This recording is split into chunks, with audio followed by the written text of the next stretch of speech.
जो प्रेस वार्ता बुलाई है, क्या होता है? ये प्रेस वार्ता जो कल गौवंशीय पशु यानी कि सांडों की समस्या से पूरा क्षेत्र परेशान है, नवाबगंज के प्रत्येक गांव, क्या पूरे प्रदेश की समस्या बन गए हैं। गौवंशीय पशुओं की रक्षा करना अच्छी बात है, लेकिन अब वही चीज़ समाज व किसानों के लिए दुखदाई बनती जा रही है। तो इसके लिए ये एक संस्था का 1 साल से अभियान चल रहा है कि सांडों की समस्या से प्रशासन को, शासन को अवगत करा रही है। प्रत्येक घटनाओं से संस्था अवगत करा रही थी। प्रशासन को 2 दिन से बराबर प्रशासन के संपर्क में थी कि ये बहुत मात्रा में हो गए हैं, प्रशासन इनको कहीं किसी गौशाला में सुरक्षित ढंग से इनको रखवाए, उनके खाने पीने का सही इंतजाम करे। तो जब नहीं प्रशासन ने सुना, तब संस्था को ये कदम उठाना पड़ा और संस्था ने सारे कार्य संवैधानिक तरीके से किए हैं और संवैधानिक तरीके से प्रशासन को पूरी सूचना थी इस बात की। और इसके अलावा सभी तरह से कोई भी कदम इसमें संस्था ने असंवैधानिक तरीके से नहीं किया था। और उसके बाद जब संस्था वहाँ इन ग्रामीण इतने आक्रोशित थे कि वो इंसानों से परेशान होकर वहाँ लेकर पहुँचे थे, तो उसके पश्चात पुलिस प्रशासन ने, यहाँ के स्थानीय प्रशासन यानी कि उप जिलाधिकारी महोदय ने उसके बावजूद भी वहाँ आना उचित नहीं समझा, किसानों की समस्या को सुनना उचित नहीं समझा और वो पूरे समय इस चीज़ से अनभिज्ञ बने रहे। इस समस्या से लगातार वो अनभिज्ञ बने रहना चाहते हैं, लेकिन अनभिज्ञ बने रहने से समस्या का समाधान नहीं हो जाता है। इसी विषय को लेकर आज ये प्रेस कॉन्फ्रेंस मैंने बुलाई है। क्या ये अनभिज्ञता उनकी ये किसानों की समस्या का समाधान है? और कल तहसील परिसर में जब ये ट्रालियाँ पहुंची थी तो वहाँ केवल पुलिस प्रशासन था, यानी कि कोई भी समस्या अगर किसान अपनी बताना चाह रहा है या संस्था जनता की आवाज़ बनकर उनके सामने उस समस्या को जब नहीं सुनते हैं तो अपने तरीके से बताना चाह रही है, संवैधानिक तरीके से बताना चाह रही है, उसके बावजूद भी पुलिस प्रशासन को आगे कर दिया जाता है। क्या हर समस्या का समाधान पुलिस प्रशासन व पुलिस का डंडा करेगा?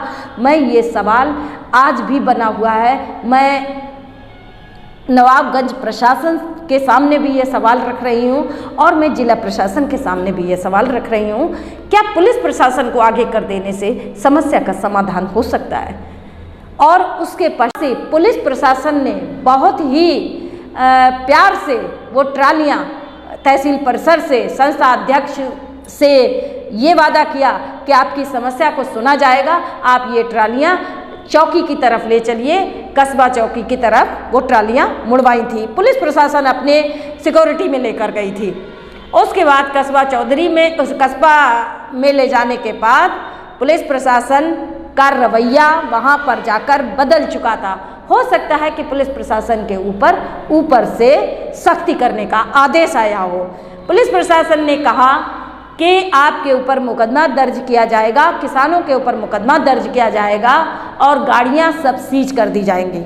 मैंने कहा कोई बात नहीं, किसान अपनी समस्या कहने आया है और ना ही पशुओं के साथ कोई क्रूरता हुई है। ये सबको पल पल की अपडेट संस्था ने प्रशासन को दी है। प्रशासन संस्था से कहीं पर भी इसमें कोई चूक नहीं हुई है, ना ही किसानों से उनमें कोई चूक नहीं। किसानों ने पशुओं की पूरी देखभाल की थी, ये चीज़ सबको पता है, सबको अवगत कराई गई है। उसके पश्चात वहाँ पर पुलिस प्रशासन ने कहा कि इन पशुओं को वापस जहाँ से लाए हैं वहाँ ले जाया जाए।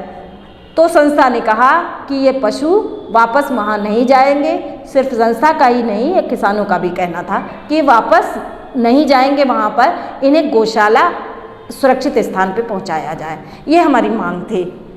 उसके पश्चात पुलिस प्रशासन ने अपने कब्जे में ट्रालियाँ लेकर उनको वापस जो है कहने लगे कि हम इन्हें गौशाला ले जा रहे हैं। अच्छी बात है, पुलिस प्रशासन ने उसमें सहयोग किया और उनको ट्रालियों को लेकर गौशाला में उन्हें पशुओं को छोड़ा गया। उसके पश्चात वापस आकर पुलिस प्रशासन ने किसानों की दोनों ट्रालियां सीज कर दी।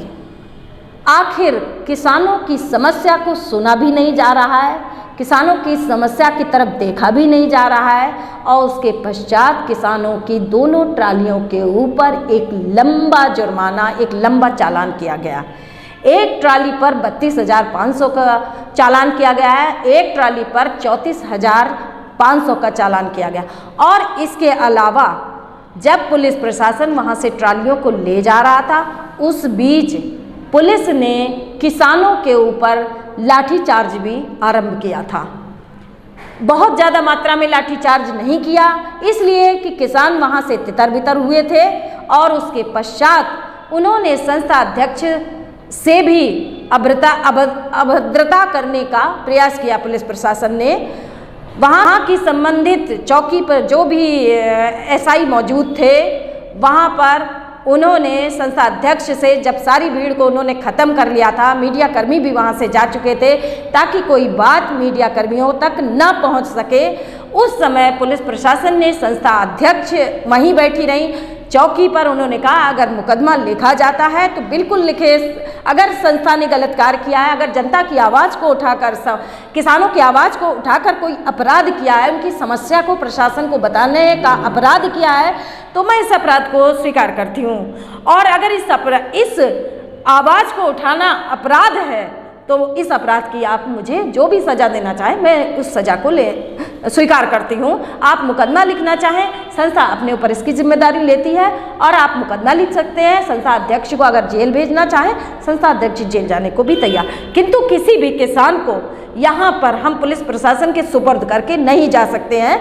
हमने कहा ये किसान एक एक यहाँ से जाने चाहिए, उनकी ट्रालियाँ छोड़ी जानी चाहिए। किसान अपनी समस्या लेकर आए थे, आपने उनके ऊपर एक और वार कर दिया, यानी कि उनके ऊपर एक लंबा चालान देकर ये प्रशासन कहना चाह रहा है, यहाँ का नवाबगंज प्रशासन अपनी तानाशाही को दिखाना चाह रहा है कि आप हमारा कुछ नहीं बिगाड़ सकते हैं, हम आपका सब कुछ बिगाड़ सकते हैं। हम किसानों को इतना तोड़ देंगे, किसानों के ऊपर इतना चालान लाद देंगे कि एक तो ये वैसे ही 2 वक्त की रोटी इनके लिए जुटाना मुश्किल पड़ रहा है, अब हम इनके ऊपर इतना चालान करते हैं, देखें कैसे मुंह से आवाज़ कोई निकालता है।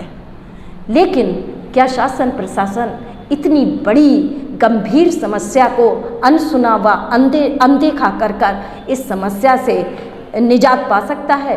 ये सवाल आज भी बना हुआ है। प्रशासन ने, स्थानीय प्रशासन हो या जिला प्रशासन हो, किसी ने अभी कोई निस्तारण समस्या को नहीं